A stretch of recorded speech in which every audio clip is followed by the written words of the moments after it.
From Greece to Liguria, as previously demonstrated with the support of French dock workers, the network of dock workers across Europe and the Mediterranean has shown that stopping war logistics is possible, legitimate, and necessary. Remember we showed you that European dock workers refused to load weapons aimed at Palestine? That was from June 12th, right?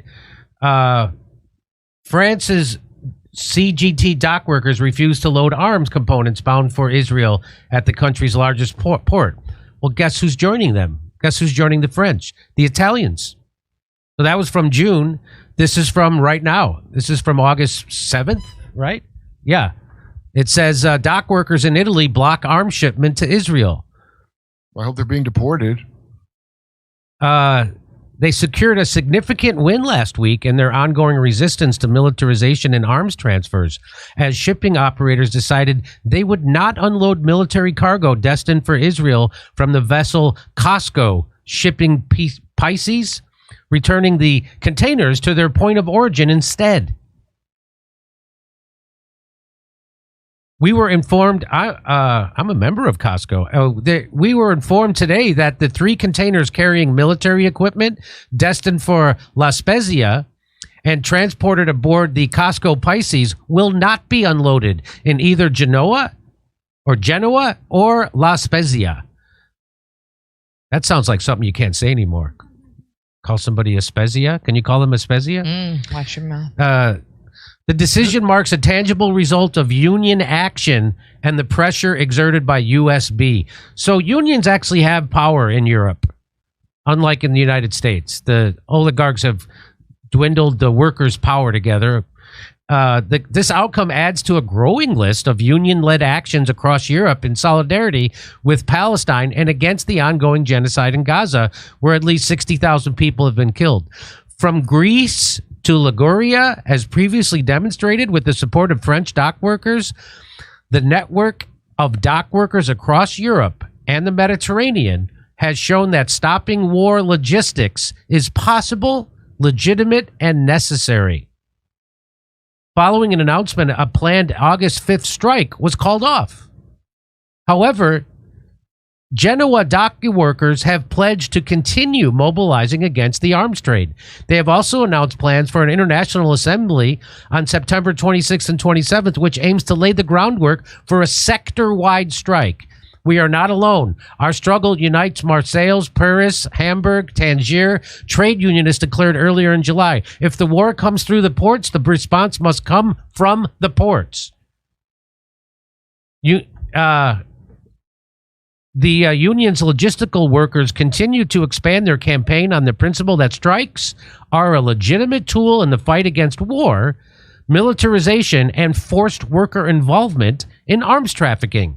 Law 146/1990 speaks clearly. War operations are not essential services, and a strike is legitimate if it serves to defend collective security and constitutional order, the union noted. Stopping arms is not just a political choice, it is a right. So you can't compel workers to join in your war. That's what they're saying. We have a right to go on strike to not be used as pawns in a genocide. Locally, from Genoa to Brescia, workers' actions are disrupting the chains that fuel massacres and armed conflict, USB emphasized. Their mobilization against the arms trade, including strikes, is backed by a growing international solidarity bloc. Dock workers in Europe, the Mediterranean, and elsewhere will not become accomplices of the murderous state of Israel and its allies, the United States, NATO, and the European Union. The All Workers Militant Front, called PAME, wrote in a statement in support of the dock workers in Italy. They will not allow ports and infrastructure to become instruments of war for the slaughter of people by the imperialists. And here is a friend of the show, Christian Smalls. He was the guy who founded the Amazon Union on Staten Island, and here's what he's calling out American labor unions. Watch this. Well, first of all, U.S. labor unions in America have been very complicit, if not participating in this genocide. For the last 21 months, U.S. labor unions have been shipping arms to Israel every 15 hours. I've publicly called them out. The longshoremen has blood on their hands, and the AFL-CIO has blood on their hands as well. They have passed 0 resolutions since October 7th, and 500,000 Palestinians are dead because of this. And as a U.S. labor leader and a U.S. tax-paying citizen, the Palestinian movement and liberation and resistance always included trade unions since the first Nakba. So from my journeys around the world and meeting with different trade unions, especially in the Middle East, I met plenty of Palestinian trade union presidents throughout the journey. And I understand that this is not outside the scope of labor. This is a working class issue. And as a labor leader, it is our responsibility to be the shield of the working class. An injury to one is an injury to all, and that doesn't exclude Palestinians. And by the way, Christian Smalls was on the latest flotilla trying to bring aid to Palestine.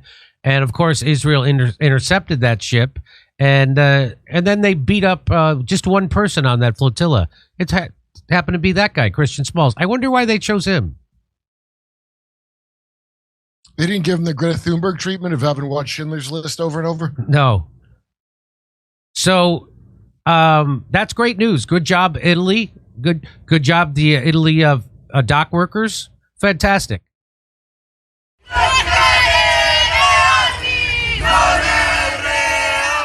Questo cannoncino della Leonardo Tomelaro probabilmente rimarrà bloccato lì. Tutti i sindacati hanno detto che non va caricato, per il resto della nave carica. Stamattina blocco, contemporaneamente comunque abbiamo anche fatto una dichiarazione di sciopero. Nessuna pace per crimine di guerra! Fuori da noi, dalla nostra terra! All'interno della nave c'erano anche altri tipi di armamenti, tra cui 6 container di polveri da sparo esplosivi a 200-300 metri dal quartiere di San Pierre Arena, quindi molto pericoloso. Monitoriamo il settore della logistica, che oggi costituisce comunque un sistema fondamentale per il sostegno alle guerre. Un'obiezione tipica del populismo aziendalista è che queste vertenze antimilitariste in fondo danneggiano chi lavora nel settore della produzione di armamenti. È ridicolo in questo momento in cui le aziende del settore sono sommerse da ordini e tutti gli studi esistenti dimostrano che la quantità di occupazione che si crea investendo nei settori civili è notevolmente superiore al numero di occupati che si creano nelle aziende che producono armi. Le armi si possono giustificare in altri modi, non certamente dal punto di vista dei benefici economici e occupazionali.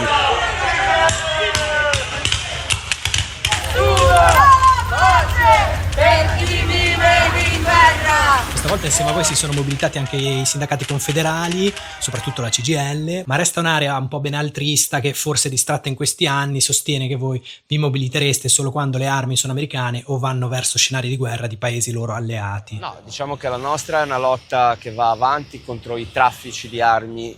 Noi vogliamo sì lavorare, vogliamo sì che ci siano navi che arrivano con le merci, ma non vogliamo essere, come dire, l'ingranaggio di quello che sono i massacri nei vari teatri di guerra. Ovviamente oggi la questione palestinese è talmente ovvia, ma in questi anni noi abbiamo sempre contrastato tutti i tipi di traffici di armi. E sono strumentali le accuse che vengono fatte ai portuali, perché non fanno questioni di schieramento. In questo caso specifico, visto che parliamo di cannoni navali prodotti alla Spezia da Leonardo, noi abbiamo denunciato che sulle corvette della Marina Militare Birmana ci sono i cannoni navali della Leonardo. L'abbiamo dimostrato con tanto di foto, con tanto di video, ed è un problema dell'azienda, quindi non nostra, visto che nei confronti della Birmania c'è un embargo internazionale, soprattutto supportato proprio dai paesi occidentali, dagli Stati Uniti ai paesi dell'Unione Europea. Non possiamo entrare qua? Non possiamo andare a termine? Andiamo. Oltre ogni discorso sulla presenza delle armi a bordo, blindati eccetera, che sono alla fine anche dei materiali inerti dal punto di vista esplosivo, invece è la presenza di questi container classe 1-1, che è la classe internazionalmente riconosciuto come la più esplosiva e la più pericolosa. Eppure in presenza di questi container sono state fatte operazioni di rifornimento con una bettolina e rifornisce la nave che è ormeggiata accanto alla Bari Jambu. Bisognerebbe informare tutti i lavoratori e persino la cittadinanza intorno di quello che sta avvenendo. La classe di esplosivi è tale da avere effetti devastanti in un raggio molto ampio in caso di esplosione.